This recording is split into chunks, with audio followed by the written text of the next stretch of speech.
Did you know talents like Rajnikant, Nawazuddin Siddiqui and Johnny Lever emerged from the slums of India, proving that talent has no boundary? But इनके personal struggles, इनके professional struggles से कहीं ज्यादा थे, and that was primarily because of the living conditions they were in.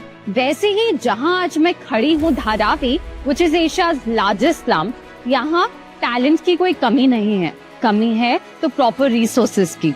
But with Dharavi's redevelopment, this is about to change. And इस redevelopment का पहला step है surveying, जिसके लिए यूज हो रही है कुछ transformational technologies. And unlike any other SRA project जहाँ पर manual counting यूज होती है, this project is using some cutting edge technologies and let's now see what these technologies are. सबसे पहले यहाँ कुछ साल पहले एक ड्रोन यूजेज हुआ था जिससे धारावी का 3D मॉडल यानी 3D मैप बना था और उससे ये फिगर आउट हुआ कि यहाँ पर कितनी लेन्स हैं और कहाँ पर हैं. और ये जानने के लिए कि इन लेन्स में कितने घर हैं यूज करी गई एक special technology called the lidar technology. And let's now see step by step how this technology is used. पहले एक ग्राउंड कंट्रोल पॉइंट एस्टैब्लिश होता है by setting up a receiver जो दिखता है ऐसे with the tripod stand and an antenna on the top. ये antenna satellite से कनेक्ट होता है to obtain accurate location coordinates on ground receiver के लिए.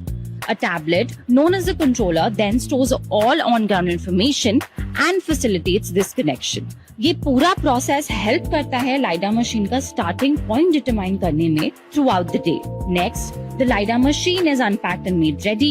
It includes a jacket that a person can wear to navigate through the lanes of Dharavi. इस LiDAR machine में 5 camera होते हैं and an antenna to capture visual data जो इस tablet पर store हो जाता है that comes with the machine. The person wearing the LiDAR machine then begins their day by walking to the target setting point and then moves around to collect data. But you'll ask me, इस technology का फायदा क्या है? इस lidar से धारावी का एक 3D model बनता है जिससे पता लगता है कि इन लेन्स में कितने घर हैं, उन घरों में कितने फ्लोर्स हैं, उनकी साइजिंग और उनकी लोकेशन.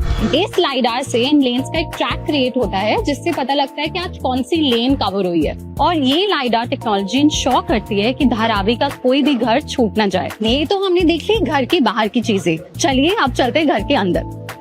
और इस सर्वे में हर एक घर के एक रूम की लेंथ, ब्रेथ, विड्थ और हाइट नापी जाती है using a very special instrument called the distometer. इस पूरे प्रोसेस से धारावी का एक डिजिटल ट्विन क्रिएट होता है, यानी कि हूबहू धारावी, जो गवर्नमेंट ऑफिशियल्स को हेल्प करता है एलिजिबिलिटी चेक्स डिफाइन करने में. चलिए अब तो हमने समझ लिया कि धारावी रीडेवलपमेंट प्रोसेस के सर्वे में कौन सी टेक्नोलॉजीज यूज हो रही हैं, लेकिन इस नंबर का एक्चुअली मतलब क्या है? Stay tuned for my next video.